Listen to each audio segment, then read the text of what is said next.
السلام علیکم ورحمۃ اللہ وبرکاتہ۔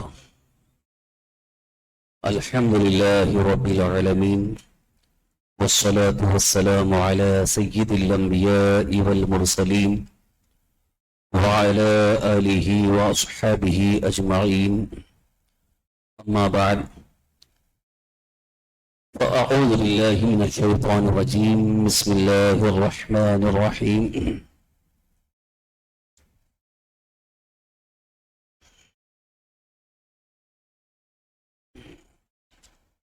قال النبي صلى الله تعالى عليه وسلم: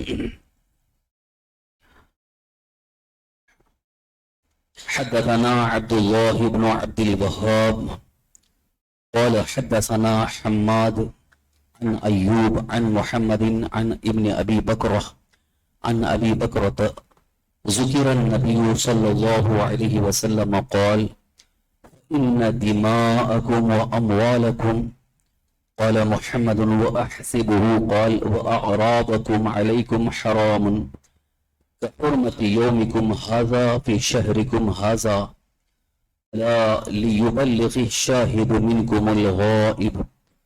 وكان محمد يقول: صدق رسول الله صلى الله عليه وسلم، كان ذلك لا هل بلغت مرتين.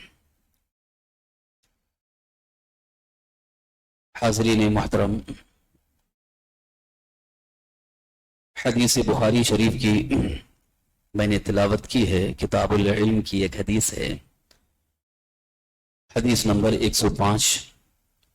اس حدیث مبارکہ کے ترجمہ اور اس کی تشریح پیش کرنے سے قبل آئیے ہم اور آپ مل کر بڑی ہی ادب و احترام، خلوص و محبت کے ساتھ اللہ کے حبیب ہم سب کے آقا حضور رحمت عالم صلی اللہ تعالی علیہ وآلہ وسلم کی بارگاہ بکس پناہ میں ہدیہ درود و سلام پیش کرنے پڑھیں۔ اللہم صلی وسلم علی سیدنا مولانا محمد طب القلوب ودوائها وعافیت الابدان وشفائها ونور الابصار وضیائها وعلى آلہ وصحبہ وسلم تسلیما دائما ابدا۔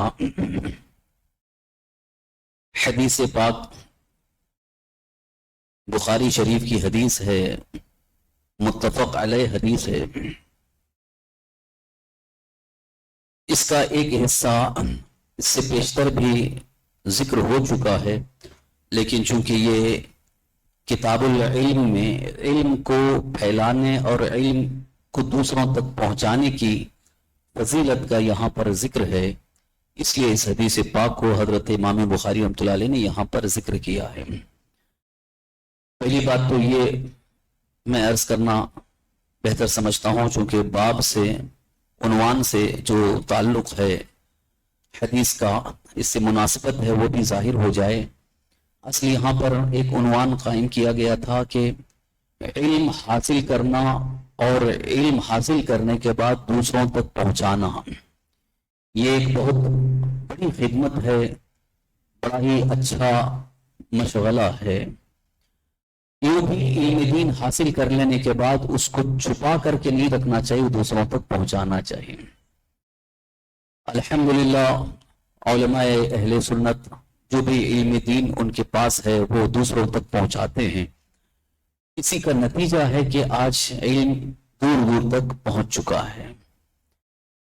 اسی کی ایک کڑی، اسی کا ایک نتیجہ، اسی کا ایک اثر آج آپ تک بھی پہنچ رہا ہے، آپ کو محسوس ہو رہا ہے کہ اللہ کے حبیب سرور کائنات صلی اللہ علیہ وسلم کی حدیثیں جو ہم نے پڑھی، ہم نے سمجھا، وہ آپ تک پہنچائیں گے، اور آپ جو اس کو سمجھ رہے ہیں اور حاصل کر رہے ہیں، ذہن میں محفوظ کر رہے ہیں، اس کو دوسروں تک پہنچانے کی کوشش کریں۔ جیسا کہ اس سے پیشتر، اس سے پہلے جو حدیث گزری اس میں آپ کو یاد ہوگا کہ یہ حضرت امام بخاری رحمۃ اللہ علیہ نے حضور صلی اللہ علیہ وسلم کا فرمان ذکر کیا کہ علم قیامت کے قریب اٹھا لیا جائے گا۔ علم اٹھا لیا جائے گا کیسے؟ صحابہ کرام نے جب پوچھا تھا کہ کیا علم سینے سے ایسے چھین لیا جائے گا، نکال لیا جائے گا، تو حضور صلی اللہ علیہ وسلم نے فرمایا کہ نہیں، سینوں سے نہیں نکال لیا جائے گا، بلکہ جو علماء ہوں گے وہ دنیا سے رخصت ہوتے جائیں گے، انتقال ہوگا، تو جو عالم دین کتاب اللہ سنت رسول اللہ کے بڑے عالم دین ہیں، وہ رخصت ہو جائیں گے تو ساتھ ہی ساتھ علم بھی ان کے ساتھ چلا جائے گا. اس لیے جب تک وہ موجود ہیں ان سے علم حاصل کر لیا جائے. زندگی کا کوئی بھروسہ نہیں، کوئی گارنٹی نہیں کہ کب دنیا سے جانے کا وقت آ جائے. لہذا جو بھی معتبر معتمد سنی صحیح عقیدہ عالم دین ہیں ان سے علم حاصل کر لیں، اور جتنا آپ کو موقع ملے علم حاصل کرنے کا علم حاصل کریں، اور پھر اس کو دوسروں تک پہنچانے کی کوشش کریں. دوسری بات یہ ہے کہ علم دین حاصل کر لینے کے بعد اس کو پوشیدہ نہ رکھا جائے، چھپا کر کے نہ رکھا جائے، کیونکہ کتمان علم یعنی علم کو چھپانا یہ بھی ایک طرح کا گناہ ہے. اللہ تعالیٰ کے نزدیک یہ بھی ایک بڑا جرم ہے. اللہ کے فضل سے جب آپ کو علم حاصل ہو گیا تو وہ علم چھپا کر کے نہ رکھیں، اسے پہنچائیں.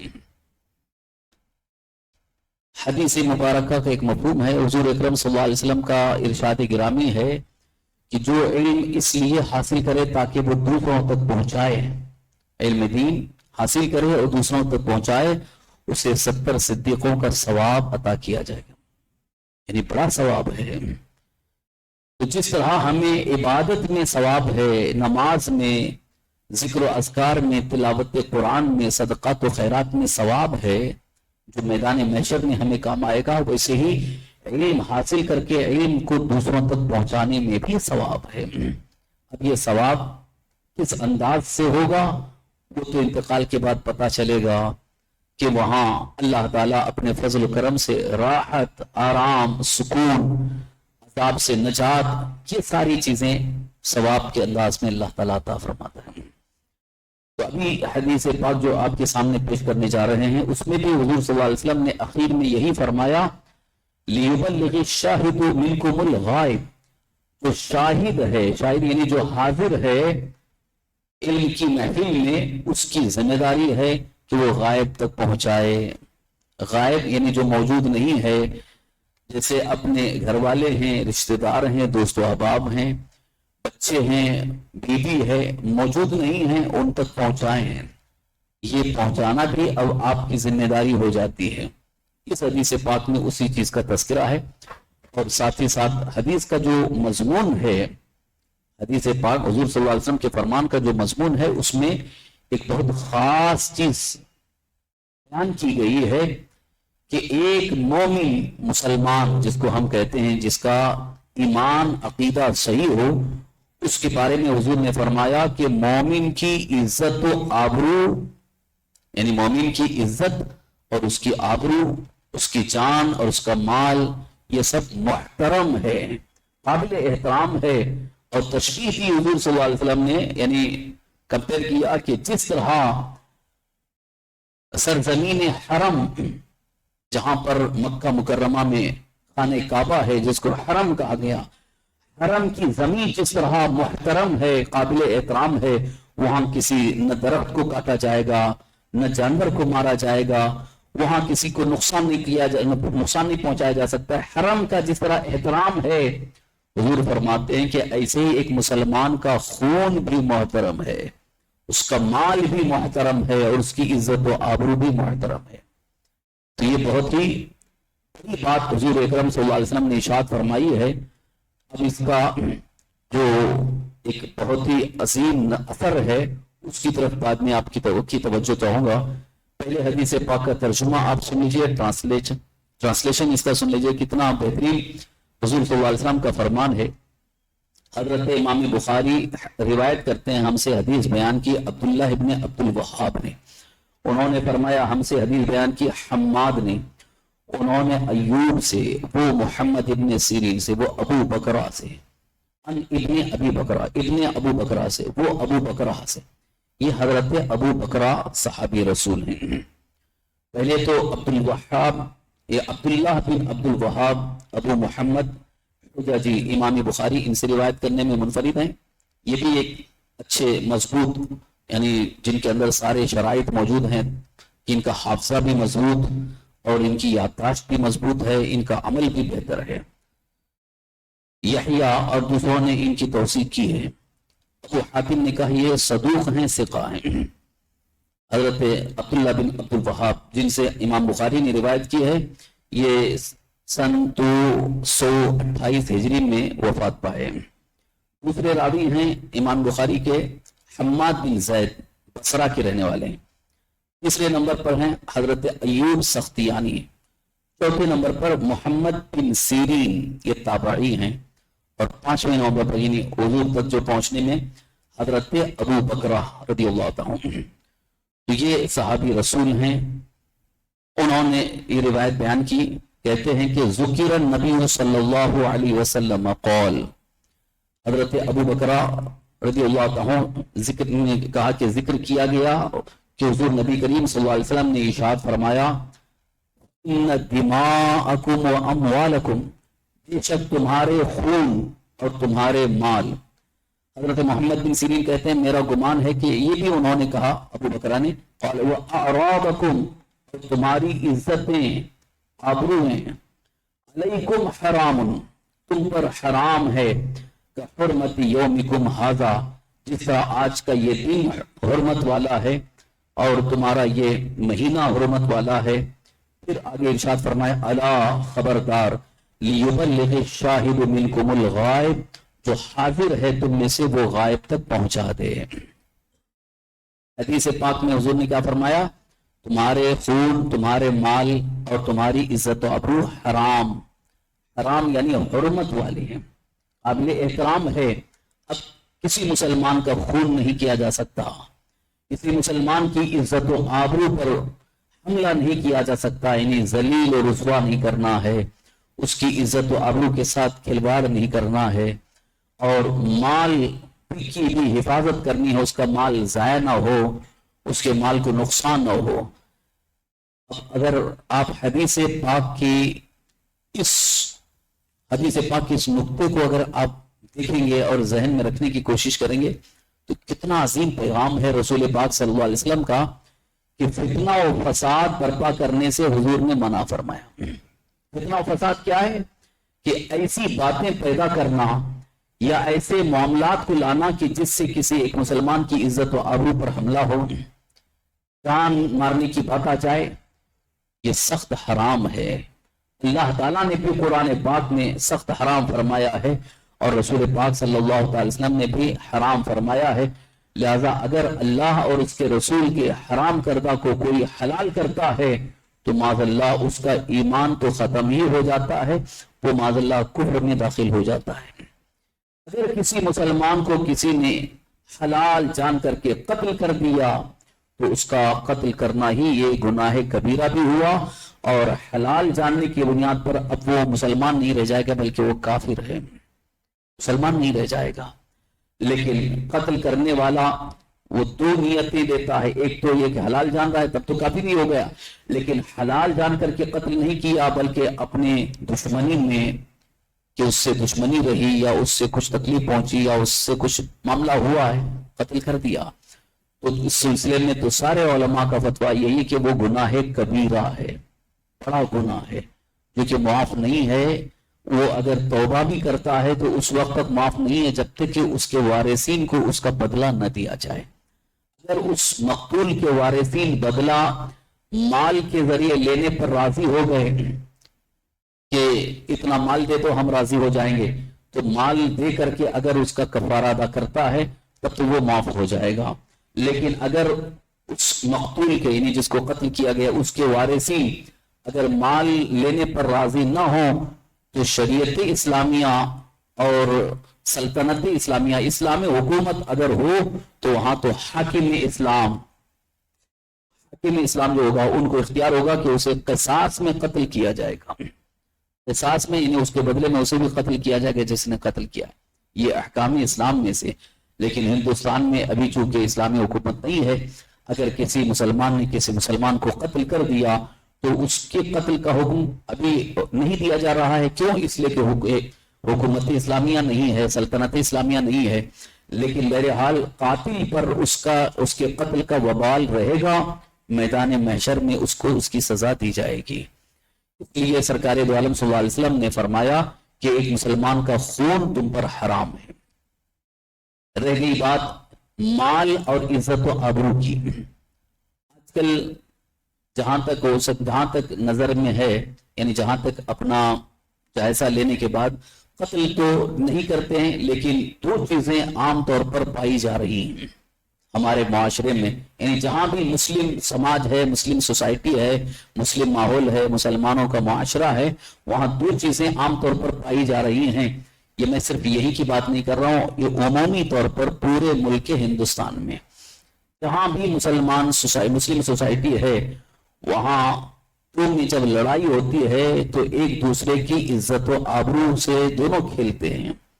عزت و آبرو سے کھیلنا مطلب گالی گلوچ، کھل کے گالی دیتے ہیں تاکہ اس کی پوری بے عزتی ہو جائے، ماں کو بھی نہیں چھوڑتے ہیں، باپ کو بھی نہیں چھوڑتے ہیں، پوری طرح سے اس کو معاذ اللہ ننگا کر دیتے ہیں۔ یہ گالی گلوچ ایک طرح سے عزت و آبرو پر حملہ ہے۔ یہاں ایک طرفہ نہیں ہے، بلکہ عام طور پر یہ دیکھا جا رہا ہے دونوں طرف سے ہو رہی ہے۔ ایک گالی دیتا ہے تو اس کے بدلے میں وہ دو گالی دیتا ہے، تو یہ گالی گلوچ جو ہے ایک طرح سے عزت و آبرو پر حملہ ہے، جو کہ رسول پاک صلی اللہ علیہ وسلم نے حرام فرمایا ہے۔ تو کسی مسلمان سے اگر ہمیں تکلیف بھی پہنچے یا اس سے کچھ ہم کو نقصان بھی پہنچا تو گالی گلوچ کر کے اس کو بے عزت اور بے آبرو کرنے کی کوئی اجازت نہیں ہے۔ اسلام میں کوئی اجازت نہیں ہے کہ اسے آپ بے عزت کرو، بے آبرو کرو، بلکہ اسلام کا حکم تو یہ ہے کہ آپ اسے اللہ پر چھوڑ دو۔ اگر آپ کو اس نے تکلیف پہنچایا ہے، نقصان پہنچایا ہے، برداشت کرو، صبر کرو اور اللہ پر چھوڑ دو، اس کا بدلہ اللہ تعالیٰ کی طرف سے اسے ملے گا۔ لیکن آپ کو اختیار نہیں دیا گیا کہ ارے اس نے گالی دیا تو ہم بھی گالی دیں گے، یہ ہمارے اخلاق نہیں ہیں۔ شاید ہو سکتا ہو کچھ لوگوں کو ایسا محسوس ہو رہا ہو یہ تو بزدلی کی بات ہو گئی، ہم بزدل ہو گئے۔ یہ بزدلی نہیں ہے، یہ اعلیٰ اخلاق ہیں۔ آج سوچنے کا انداز بدل گیا ہے، آج ہم یہ سوچ رہے کہ ہم کو کوئی ایک گالی دے کے یہ نکل جائے گا، ہم اس کو بغیر گالی دیے چھوڑ دیں گے، ایسا نہیں۔ یہ تو انتہائی جہالت ہے، جہالت اس کو کہا گیا ہے، جاہلی مرکب اسی کو کہا گیا ہے کہ جو یہ سمجھتا ہے کہ اگر ہم کو کوئی گالی دیا تو ہم اس کو گالی دیں، یہ جہالت ہے۔ جہالت سے نکلو۔ علم یہ ہے، علم کی روشنی یہ ہے، اور حدیث مصطفیٰ صلی اللہ علیہ وسلم کی روشنی یہ ہے کہ حضور اکرم صلی اللہ علیہ وسلم ارشاد فرماتے ہیں کسی مسلمان کی عزت و آبرو پر حملہ نہ کرو۔ یہ حملہ ہی تو ہے کہ ہم اس کی عزت و آبرو پر حملہ کرتے ہیں اور اس کو بے عزت کرنا چاہتے ہیں۔ بعض لوگ تو تلاش میں ہوتے ہیں کہ کب موقع ملے میں اسے بے عزت کروں، یہاں تک کہ مسجدوں میں، سڑکوں پر، کھلے عام پر، مجمع عام میں ذلیل کرنا چاہتے ہیں۔ گھر کی لڑائی ہو گئی یا پڑوس کی لڑائی ہو گئی، وہ ایک طرف چل ہی رہی ہے، لیکن مسجدوں میں، مجمع عام میں ذلیل و رسوا کرنے کی تلاش میں ہوتے ہیں۔ ذرا ہوش میں آؤ۔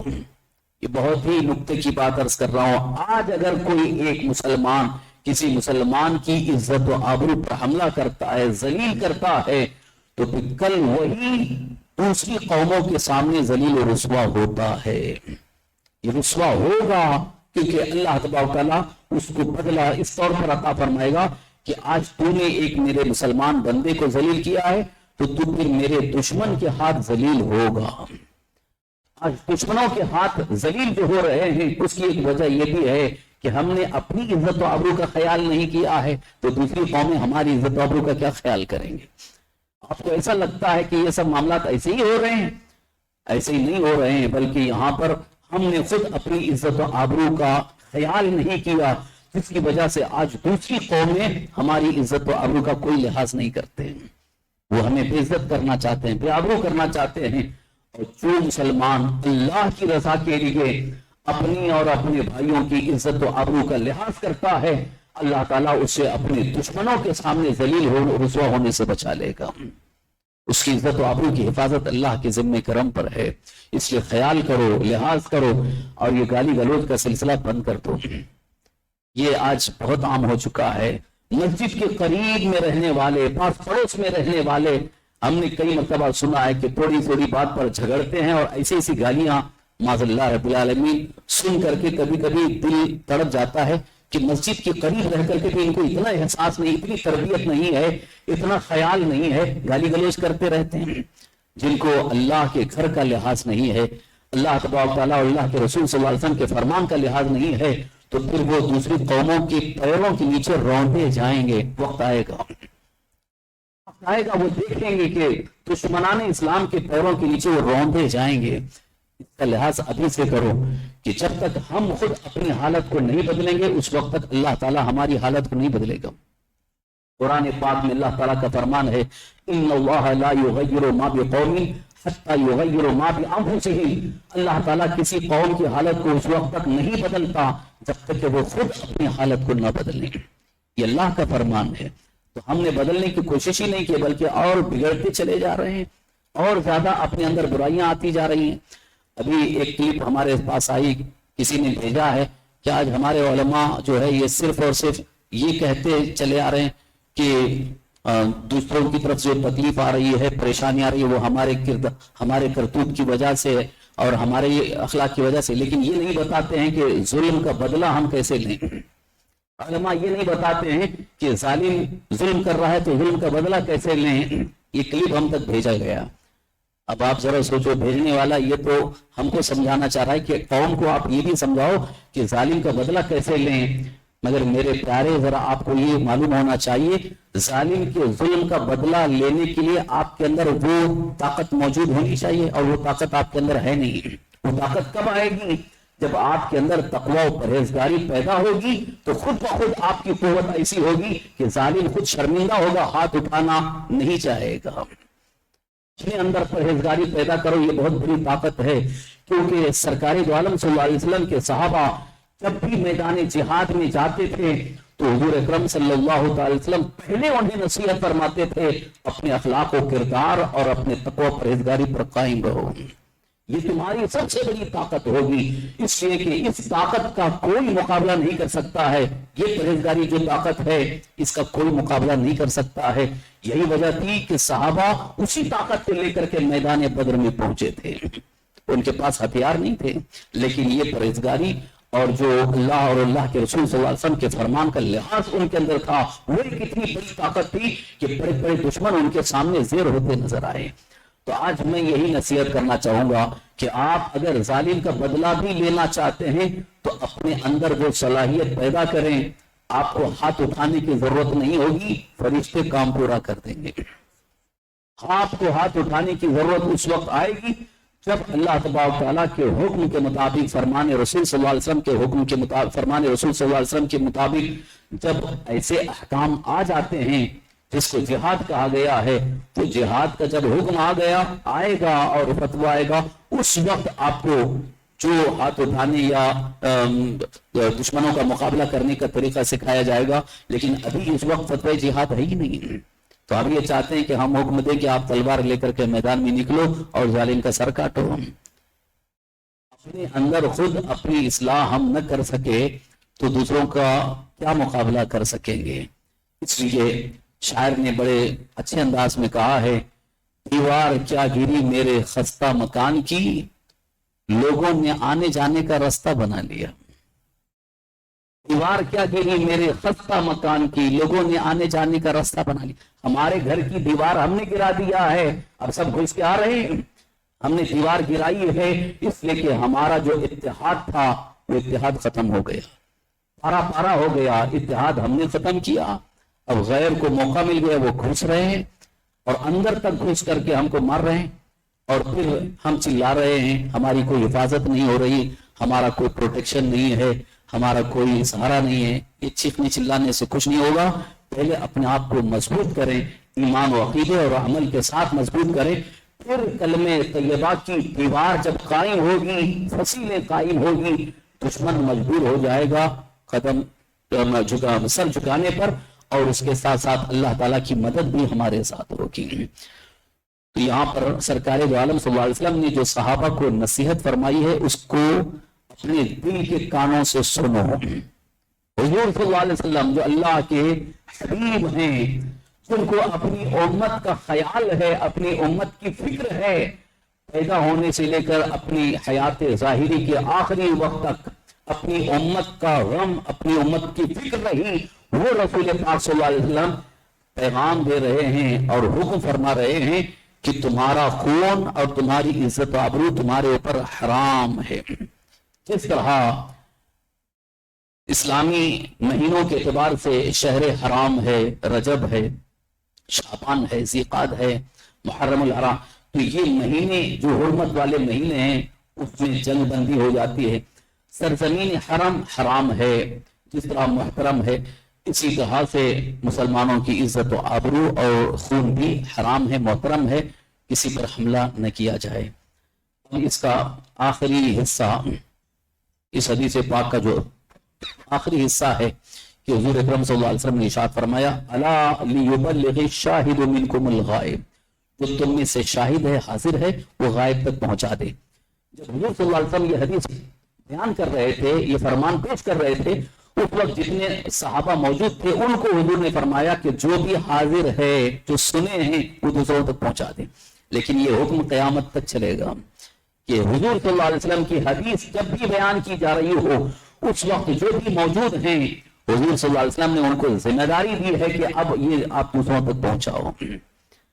اب آئیے اس کا سلسلہ ہم اس طرح سے شروع کرتے ہیں کہ سب سے پہلے ہم اپنے گھر سے یہ سلسلہ شروع کریں، اپنے گھروں سے یہ سلسلہ شروع کریں کہ ہم نے یہ حدیث پاک سنی ہے، اللہ کے رسول صلی اللہ علیہ وسلم کا فرمان سنا ہے کہ ایک مسلمان کی عزت و آبرو محترم ہے، قابل احترام ہے۔ محترم یعنی اس کو نقصان نہیں پہنچایا جائے اور اس کو تکلیف نہ پہنچائی جائے اور اس کے ساتھ آبروئی اور بے عزتی کا معاملہ نہ کیا جائے۔ یہ اپنے بچوں کو تربیت دیں، اپنے گھر والوں کو تربیت دیں اور گھر والوں کو بھی بتائیں، تاکہ گھر گھر سے جب یہ سلسلہ شروع ہوگا تو انشاءاللہ پورے معاشرے میں یہ پیغام پھیل جائے گا۔ اکثر ہوتا کیا ہے، ہم سنتے ہیں اپنے گھر میں نہیں بیان کرتے ہیں تو پھر دوسروں تک پہنچے گا کیسے؟ دوسروں تک آپ کو پہنچانے کی ہمت اس وقت ہوگی جب اپنے گھر میں پہنچائیں گے، اور اپنے گھر والوں کو جب آپ نصیحت کریں گے، اس کے بعد انشاءاللہ آپ کے اندر حوصلہ بھی ہوگا اور جذبہ بھی ہوگا اور فکر بھی ہوگی کہ دوسروں تک پہنچائیں۔ اللہ کے حبیب ہمارے آقا حضور سرور کائنات صلی اللہ علیہ وسلم امت کو تو پیغام دیتے ہی تھے، اور اپنے گھر والوں کو بھی، اپنی ازواج مطہرات کو، اپنی بیٹیوں کو حضور تاکید فرماتے تھے کہ تم اس خوش فہمی میں مبتلا نہ ہونا کہ ہم تمہارے لیے سب کچھ ہیں، حالانکہ حضور صلی اللہ علیہ وسلم سب کچھ ہیں، ہمارے لیے سہارا ہے، میدان محشر میں حضور کی شفاعت ہوگی۔ اس کے باوجود حضور صلی اللہ علیہ وسلم ڈراتے ہوئے ارشاد فرماتے ہیں حضرت فاطمہ زہرا رضی اللہ عنہا کو کہ فاطمہ اس گمان میں نہ رہنا بلکہ اپنے عمل کا محاسبہ کرتے رہنا۔ جو خاتون جنت فاطمہ زہرا تقوی و پرہیزگاری اور عمل میں سب سے عمدہ ہیں خواتین میں، ان کو حضور صلی اللہ علیہ وسلم احساس دلا رہے ہیں کہ فاطمہ بھروسہ کر کے مت بیٹھنا، مجھ پر بھروسہ کر کے مت بیٹھنا۔ اور کہیں یہ بھی حضور نے فرمایا کہ فاطمہ اگر تمہارا معاملہ وہاں پکڑا جائے گا تو وہاں میں تمہاری مدد نہیں کروں گا۔ ایک مفہوم حدیث ہے، لیکن کچھ بیوقوف دیوبندی جو ہے اس کا غلط معنی پیش کرتے ہیں کہ رسول اللہ نے خود کہا کہ وہ کچھ نہیں مدد کریں گے میدان محشر میں، بیٹی کے بارے میں کہا تو سب کے لیے کیا کریں گے؟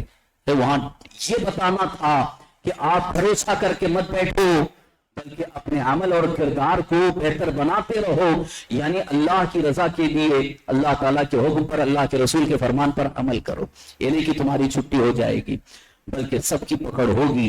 اس اعتبار سے آج ہم اپنے عمل کا محاسبہ کریں اور اپنے گھر والوں کو یہ تاکید کریں تاکہ یہ پیغام عام ہو جائے اور دور دور تک نشر ہو جائے۔ اب رہا مسئلہ دوسری قومیں، خاص طور پر جو غیر مسلم ہیں، ایک مسلمان کے خون کو کے ساتھ کھلواڑ کر رہے ہیں، عزت و آبرو کے ساتھ کھلواڑ کر رہے ہیں، اس کا کیا بدلہ لیا جائے اور اس کا ہم کس طرح سے رد کر سکتے ہیں اور کس طرح سے ہم اس کے خلاف آواز اٹھا سکتے ہیں، اس کے لیے ایک راستہ ہے، بہترین راستہ یہ ہے کہ اللہ کے حبیب سرور کائنات صلی اللہ علیہ وسلم کے فرمان کو اور اللہ تعالیٰ کے فرمان کو پہنچانے اور اعلان کرنے کی ہم کوشش کریں تو اتنا تو ہوگا کہ مسلمانوں تک یہ بات پہنچے گی تو غیر مسلم تک بھی یہ بات پہنچے گی تو انہیں بھی اس کا احساس ہوگا کہ ایک مسلمان کا خون اتنا محترم ہے تو ہمیں بھی اس کا احترام کرنا ہوگا۔ کیونکہ عمل کر کے جب ہم پیغام رسول صلی اللہ علیہ وسلم کو پہنچائیں گے، ایک نہ ایک دن ان کے اندر احساس پیدا ہوگا، اور پھر یہ جو فساد مچا رہے ہیں، شرارت کر رہے ہیں، انشاءاللہ وہ شرارت کرنے سے باز آ جائیں گے۔ یہ ہم نے جو پیغام رسول صلی اللہ علیہ وسلم کو پہنچانا چھوڑ دیا ہے، اس لیے آج دشمن پوری طرح سے عزت و آبرو پر حملہ کر رہے ہیں، اور ہمارے جانوں پر بھی حملہ ہے، ہماری عزت و آبرو پر بھی حملہ ہے، مال پر بھی حملہ ہے، ہر طرح سے آج ہم گھرے ہوئے ہیں۔ یہ ایک جگہ کی بات نہیں ہے، صرف تریپورہ میں معاملہ ہوا اس لیے آج ہم نے بند کر لیا یا ان کے خلاف احتجاج کی آواز بلند کی، یہیں تک معاملہ روکنے والا نہیں ہے، یہ سلسلہ چلتا رہے گا۔ اور ابھی تو یہ شروعات ہے، ابھی انہوں نے شروعات کی ہے، اور ابھی آگے معاملہ کتنا بڑھ جائے گا اس کی کوئی انتہا نہیں ہے۔ تو اب ہمیں کیا کرنا ہے؟ اکثر تو یہ ہوتا ہے کہ مسلمان تبصرہ کرتے ہیں، یہ ہو رہا ہے، وہ ہو رہا ہے، ایسا ہو رہا ہے، اور واٹس ایپ پہ ادھر ادھر کلپ بھیج رہے ہیں، فارورڈ کر رہے ہیں، لیکن کرنا کیا ہے اس پر کوئی سوچتا ہی نہیں۔ ہو چکا ہے اس پر تبصرہ ہو رہا ہے، لیکن اب آگے فیوچر میں، مستقبل میں کرنا کیا ہے اس کے متعلق کوئی پلان نہیں ہے۔ اور سب سے زیادہ بے پلان اگر قوم ہے تو وہ ہماری قوم ہے، کوئی پلاننگ نہیں ہے، کوئی منصوبہ بندی نہیں ہے، لہذا منصوبہ بندی آپ کی ہونی چاہیے۔ منصوبہ بند طریقے سے آنے والے حالات کا ہمیں مقابلہ کرنے کی کچھ نہ کچھ ہمارے اندر صلاحیت ہونی چاہیے۔ اور جب کوئی پلان نہیں ہے، کوئی منصوبہ بندی، اچانک جب معاملات آ جاتے ہیں اس کے بعد تب ہم سوچتے ہیں اب کیا کرنا ہے۔ لہذا حالات بگڑ رہے ہیں، اور یہ بگڑنے کا سلسلہ تیزی کے ساتھ بڑھ رہا ہے۔ اس کے لیے ہم تمام مسلمانوں کو بیٹھ کر کے اس کے سلسلے میں غور کرنا چاہیے کہ منصوبہ بند طریقے سے، پلاننگ کے ساتھ ہمیں اپنی جان و مال، عزت و آبرو کی بھی حفاظت کرنا ہے، اور ساتھ ہی ساتھ اپنے تمام مسلمان بھائیوں کی جان و مال، عزت و آبرو کی حفاظت کا بھی انتظام کرنا ہے۔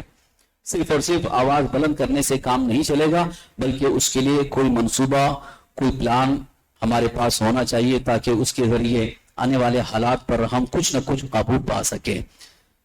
اس لیے کہ آج دشمنوں کو اس بات کا علم ہے، ان کو احساس ہے کہ یہاں ان کے یہاں کوئی پلاننگ نہیں ہے، کچھ نہیں کر پائیں گے۔ یہ اور بات ہے کہ ان کے ساتھ بہت ساری حکومتیں ہیں، بہت سارے لوگ ہیں، ان کے پاس دولت ہے، مال ہے، سب کچھ ہے، لیکن ہمیں اس بات پر یقین ہے کہ ہمارا ناصر، مددگار اللہ ہے۔ اللہ تعالیٰ ہماری مدد ضرور فرمائے گا، اور اللہ تبارک تعالیٰ کے یہاں انصاف ہے۔ آج اگر ہمارے اس ملک سے کسی طرح سے اگر انصاف اٹھ رہا ہے، حکومت کی طرف سے یا کسی کی طرف سے انصاف ختم ہو رہا ہے، تو ہمیں مایوس ہونے کی ضرورت نہیں ہے۔ اللہ کی بارگاہ میں انصاف ضرور ہے، انصاف ملے گا، لیکن شرط یہ ہے کہ ہماری توجہ، ہماری فکر، ہمارا عمل، ہمارا کردار اللہ تعالیٰ کی طرف، اللہ تعالیٰ کی رضا کے حصول کے لیے، اور اللہ تبارک تعالیٰ کی بارگاہ میں سجدہ ریز ہو کر خود دعائیں کریں، اور منصوبہ بند طریقے سے اپنے اور اپنے بھائیوں کی حفاظت کی فکر کریں۔ انشاءاللہ آنے والے حالات میں ایک بہترین ماحول ہمارے ساتھ قائم ہو سکتا ہے۔ اللہ تعالیٰ ہم سب کو اس کی توفیق نصیب فرمائے۔ بسم اللہ الرحمن الرحیم، الحمدللہ رب العالمین، حمدا یوافی نعمہ وکافی مزیدا، اللہم صلی وسلم علی سیدنا مولانا محمد معین الجود والکرم وآلہ الکرام ابنہ الکریم وبارک وسلم، صلاة و سلام علیک یا رسول اللہ صلی اللہ تعالی علیہ وسلم۔ یا اللہ یا رحمن یا رحیم، یا ذا الجلال والاکرام، یا بدیع السماوات والارض، یا الہ العالمین، یا رحم الراحمین، یا قادر یا حی یا قیوم، برحمتک استغیث۔ یا اللہ اپنے حبیب مکرم سید عالم صلی اللہ تعالی وسلم کے صدقے طفیل ہم سب کی مغفرت فرما۔ یا اللہ تمام گناہوں سے ہمیں محفوظ فرما، یا اللہ ہمارے تمام چھوٹے بڑے گناہوں کو معاف فرما۔ یا اللہ تیری بارگاہ میں تیرے حبیب صلی اللہ علیہ وسلم کے وسیلے سے سچی توبہ کرتے، ہماری توبہ قبول فرما۔